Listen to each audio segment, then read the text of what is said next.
And in this room, I would like to introduce Tami Cannizzaro, the Director of Marketing for the IBM Industry Solutions Division. When I was looking on how I was going to introduce Tami, I am kind of a space cadet, and I was like, whoa, cool, we both have last names with 10 letters and 2 Z's. And then I got focused, and I realized that Tami has an incredible digital profile. I highly suggest you check out her blog, digitalageofmarketing.com. It's got a ton of good insights. We look at it regularly. And really, she's going to be here today talking about basic social media 101 and building the digital you, which is something that everyone could really benefit from. And please pay attention, because this is stuff you're going to take home and be able to use tomorrow and really start seeing results. So with that, I'd like to introduce Tami.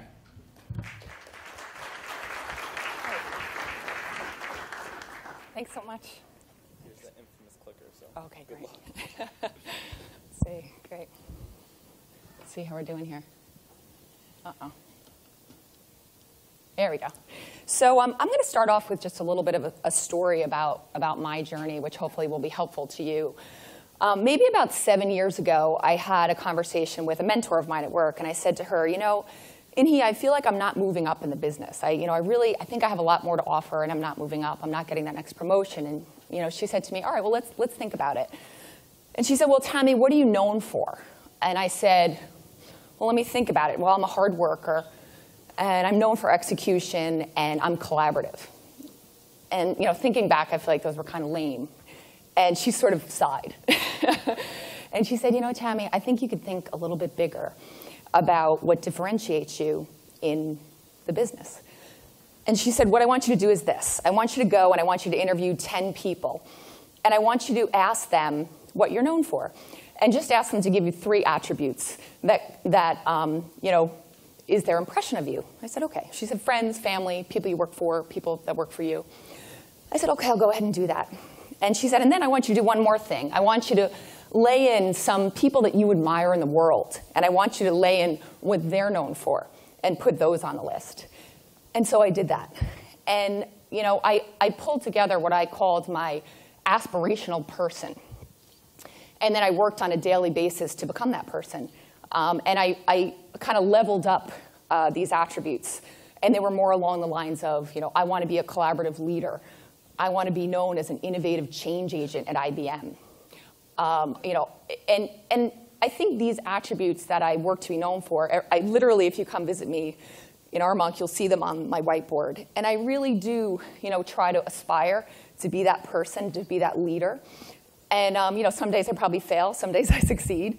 But I think, making sure the first step, I think, of building out your digital persona is making sure that you've thought through who you are, what you're known for, from friends and colleagues and associates, and then starting to build that in social. So move forward a few years, and I got, I was put in charge of social media for a brand. And I thought, oh dear, I'm an egg on Twitter. My LinkedIn profile hasn't been updated in 10 years. And I'm really not very active on social media, so I really need to fix this. So I started off on this journey.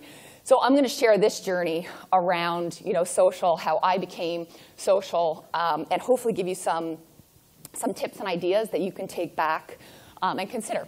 So I'm going to talk a little bit about just your profile, your persona, who you are on LinkedIn. Talk a little bit about Twitter, how to grow a Twitter following and engagement on Twitter, and then talking a little bit about growing your friends or your network. So LinkedIn, I mean, this may seem really basic, but as you put up your profile on LinkedIn, really think through, what does it say about you? Have some colleagues look at it. My trick is I actually look at CMOs from large companies, and I look and how does mine stack up? Does mine stack up? Do I have the right leadership qualities, the right qualifications? What experience do I have? And also, you can meet with headhunters, right, and kind of get that feedback as well. But LinkedIn is just so important right now. It's really become quite a powerful place to grow your network. I actively, when I speak or when I meet people in an event and I get their business cards, the first thing I do is send to grow my network. I send out a, hey, great to meet you. Let's connect here. And then I try to grow that network. And I actually belong to some industry kind of industry LinkedIn groups and communities where I try to become more active. And then I even belonged to some local groups. So, a friend of mine just started, Digital People of Chappaqua, right? Very local, small, few people. But, it's just sometimes it's the smaller community-based groups that can even be more powerful than, these large groups. But both of them, I think, are a combination, are really, really important to really grow your network. So I would say, consider even starting your group to really make sure that you're able to take some of the relationships you make to the next, to the next level. And then ways to interact on LinkedIn. So there's a lot of ways to interact on LinkedIn. I think the LinkedIn, they're trying to grow more and more to become, people, I think 5 years ago it was, get your profile up, and it was for basically job hunting. Right, that's really evolved today, and people are really using it to network, to grow their relationships. It really helps to, I think, grow your digital persona, who you are on LinkedIn. So people are publishing articles. I publish my blog on LinkedIn, for instance. So just make sure that you're active and you're thinking, you're being thoughtful about which communities you're driving. So let's talk about Twitter. So I'm actually a big Twitter addict. I see a lot of you taking notes. What I've done is rather than take notes, I tweet. So if I am at any presentation, if I'm listening, I'm actually even do it in the office. So if we're sitting in a meeting, I'll live tweet people if I think they've said something clever. So you really have to watch me. But it helps, I think, to establish your expertise. And also, what's so cool about Twitter is that those people who are active on Twitter tend to be very social. John Hall and I, the previous speaker, met through Twitter. And I think at some point we were both tweeting at a conference, and he IM'd me and said, hey, we should meet, da-da-da. We're sort of like mind. I've met so many people through Twitter, and I think it's not so much like tweeting one another. It's more making that relationship and figuring out the business relationship there for building your network. So I'll talk a little bit, too, about growing on Twitter. So a lot of people say to me, Tammy, I don't feel comfortable, on Twitter. I don't really know what to tweet. So I'm going to just talk a little bit, on that, actually. First, pick a username that's kind of easy to remember. Some people do. Like, I actually know this woman. She's called the LinkedIn Diva. And she's actually grown a business just out of driving LinkedIn. I'm Tami Cann, T-A-M-I-C-A-N-N, and people say, oh, that's good because that's really easy to remember. But be thoughtful about that you have a name that's easy to remember. Try to stay away from tricky characters, because often it's nice to be able to tell people where they can find you that it's memorable. Make sure you list your name in your bio. List your name and consider a little bit. Consider that you only have a set amount of characters that you can write in Twitter about your bio. Make sure it's as powerful as it can be. I mean, at one point, maybe a year ago, I had this nice little write-up about top 50 marketing minds, and I was included in that. And I sort of, and this, sometimes I think women have a difficult time with this. Like, it felt like a little bravado to put that in. But I put it in, and I think, you kind of need to, put forward, really that you're relevant in the industry about who you are. So if you have any, important, either important or interesting or relevant to your audience, really think through, because what people do is they'll follow and they'll look at you, who you are, and kind of make that snap judgment about whether they're going to follow back. And so you want it to kind of, really stand out. Some people also they'll try to kind of grow communities. They'll put, working mom or entrepreneur or, cyclist, right? Some more hobby type activity, and that kind of helps too to align people of like interests. And a lot of people, I'll talk a little bit about, getting started. That's the profile. Getting started. So what I say is, don't be afraid to get started on Twitter, because when you first start on Twitter, no one's listening, right? If you have no following, no one's actually seeing your Twitter feed. So just start, just go. Just start tweeting, kind of get a sense of it. What I say is go and pick a few people in your industry that you think are great. So I started by following Jay Baer. He has the #1 blog, Convince and Convert in Marketing. I follow folks like Brian Kramer. Brian's the CEO of Pure Matter and is very active in social. Ted Rubin. And these people are very active in social. And so I kind of watch them. I watch their voices, the type of content they tweeted. And that's how I started. And then I just started to slowly tweet. And what I tell people is, 15 minutes a day to just try to spend some time. You can try something like, I actually did a marketing tip of the day at one point. and people really like that. People love quotes on Twitter. And then I do a lot of content aggregation. So I'll go to Flipboard or needtoknow.com or BuzzFeed, and I'll find really interesting content, and I tweet that and really try to share at least a couple times a day some content that I feel really helps me in my job. I mean, one of the things I love about Twitter is I feel it keeps my hand on the pulse of what's happening in marketing. And marketing is moving so fast today that it really helps to find new trends. You know, every day, these social properties like Twitter and Facebook and LinkedIn, they're announcing kind of new features, new functions. There's new social tools, new technology. And I find, and I'm sure you find as well, keeping up with that technology and those trends as a marketer is the hardest thing in the world. And so I find a lot of the forward thinkers are actually very active on Twitter. And if I can kind of follow the right people who are always kind of giving me the information of what's new, it keeps me relevant. You know, and I'll say, oftentimes, you know, I find that because technology is moving so fast and this profession is moving so fast, you know, I think it's very hard to keep up for people who aren't very active on, you know, on social. So lists to create on Twitter. This is another area that I think really helps me. I actually have a follow back strategy, which means for the most part, I follow back people who follow me on Twitter. I actually, I'll tell the story. I have a mentor of mine, Ted Rubin. He's got, I don't know, 150,000 followers and is very, very active. And I was speaking with him one day, and I said, you know, Ted, it's taking me, you know, so much time and energy to follow all these sort of, you know, unseemly people that are following me on Twitter, you know, and to clean up my lists, and you know, I've got like these prostitutes following me. I don't know what's going on, you know, that can't be good. And he said, you know what, Tammy, prostitutes buy stuff too. It's fine. So I said, okay, you've got a point. But I mean, really, I think you can't worry too much. What I do is I literally follow people if I see they have marketing, you know, any type of a relationship that's relevant, I do a follow back. Because what people do to get started, and I'll give you my little trick. So when I first started, you have no following. It's a little depressing because you feel like you're tweeting, you're putting all this thought into it, and literally no one's following you. So what you do is you sort of start to follow followers, relevant followers. So pick somebody like Jay Bear, and you can go to justunfollow.com.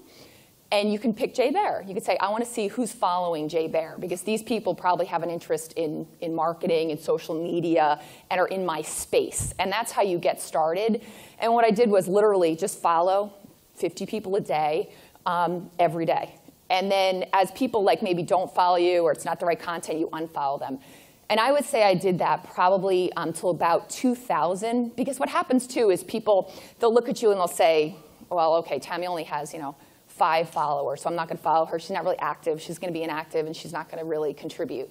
So you kind of need to do that just to get, you know, sort of a, you know, a decent base of followers. So that's kind of the little trick.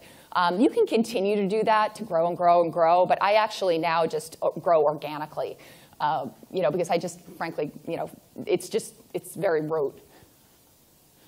So lists. So creating lists. You know, just really think through. I have a must-follow list of people that I really actively follow, actively retweet and share, fellow bloggers. You can also join Triber, Tribberr. And Triber is a great place to either, you know, build a community of kind of people of like minds. And what happens is if you publish a blog, like let's say you're a blogger, you can actually build a community within Triber or join a community within Triber, and people will automatically kind of tweet and share yours. And it's sort of a, you know, give to get kind of relationship. So what to share, just a little bit about what to share. I've mentioned quotes are really hot. You know, videos, any type of interesting content that's, you know, maybe fresh. I've once heard it said, and I kind of agree, you know, don't share Mashable because it's just so, nothing against Mashable, it's great, I like it, I read it, but you don't really need to share stuff that's so mainstream that it's, you know, the first thing that comes into your reader at any rate. So, you know, maybe try some, you know, you need to kind of find some interesting content and add your little 2 cents on it. So one of my tricks is just very simply that rather than just sharing an article and retweeting it, I actually try to take out a really relevant quote from it that, you know, would give you some instant value, you know, and then share the article. So I've added some value there, right? I've given you, you know, something right off the bat if you're not going to go read the blog, or at least a reason to read the blog. So little things like that I think can help. And then you also really need to think through again, just like in terms of thinking through who you are and what you're known for, you really want to make sure that you get into a zone, right? So my topics are, and you can see this on Clout. If you go to Clout, you can see who you are, what you're known for, kind of thing. So I'm known for marketing, social media, and there's some IBM content in there too. And I have a lot of IBM, kind of sharing influence. So that's what I'm known for, and I really do try to keep within that space. So tweets for me aren't kind of red herrings. And so this is just a final thought on consider a blog, and John touched on this. When people Google you, which they are, whether it's for a job, whether it's before a meeting. I mean, today before I take a meeting with a new agency, I typically Google the people, see who they are. I look on Twitter, see whether they have a following, especially if it's an agency that's involved in social. I think people more and more are really before you make the phone call or before you walk in the door, Googling your name, figuring out, who you are in the industry, who you are in the world. And so making sure that you have relevant content. I usually try, if I'm at an event and they're doing a taping or speaking opportunities, right, any type of writing opportunities, guest blogging opportunities, really try to actively seek them, because that way, that is what will come up when you Google your name. I have an easy name with Tami Cannizzaro because it's a unique name. There's one other Tami Cannizzaro, and she's also, interestingly enough, a marketer. But if your name's, Dave Thompson, you're going to have a tougher time, rising to the top of, of Google search. So it's a little bit of a harder game. You can even consider a tweet chat. I have people at IBM who do YouTube series. If you're an expert on a specific topic, digital analytics or marketing automation, really the key here is making sure that you're contributing information that people can use, that's unique, that's relevant, that you're adding value as opposed to just kind of adding to the noise. And so I'll just leave you with a few thoughts on I personally feel that maybe 7 years ago, 5 years ago, you could get away without having a social presence. My personal belief is that today it's really, really important in business to make sure that your digital profile is is powerful and relevant and shows what you're known for. 1 in 5 minutes online is spent on social networks. So people, when you think of the way people are consuming information. It's really interesting how it's flipped, right? It used to be brands like IBM could, really buy a conversation through television advertising, right? But now today, the conversation around your brand in your industry is really happening at a grassroots level, right? People are the conversation. It's really, really important, I think, in business, whether you're in a small company or in a large company, to have an active voice in your company. And I think it will, will help both in your career, in your network. I regularly, actively take relationships that I've met online and turn them into, real meaningful relationships where, and it can be from something as simple as, we share one another's blog to, hey, I need an agency to help with X, Y, Z. Can you help me out with someone? Just building that active network, or, somebody needs a job, you have, or I'm hiring, right? All this kind of stuff, I think, is, fair game for social to really help you do some of that heavy lifting. And this is just the final thought about, just keep that in mind, that, customers are Googling your name, colleagues are Googling your name. If you're trying to get business from someone, it's important who you are. I mean, we actually, interestingly enough, in sales at IBM, a lot of the sellers reach out to me and say, hey, Tammy, can you help me get, a more active presence? Like, what should I do? Because, like, even call reps who are on the phone realize that if they call and say, hey, my name is, John Jones, that, it really helps if they have a little portal with their name and who they are and their expertise. So, it's really important, I think, across an organization. And we've, at IBM, we've made it a priority to actually push our people as brand advocates, which is great. I'm amazed at how many times I'll meet marketers from different companies, and they'll say, well, we have to go through legal to tweet, or, we're not really, asked to be active on social. Because I actually, always say, if you're not comfortable with your employees, telling your brand story or being advocates, then the conversation is happening out there. So, who do you really trust to be having it? So, so that's really, I think that's all I had for today, I'll just leave you with that final thought. Okay.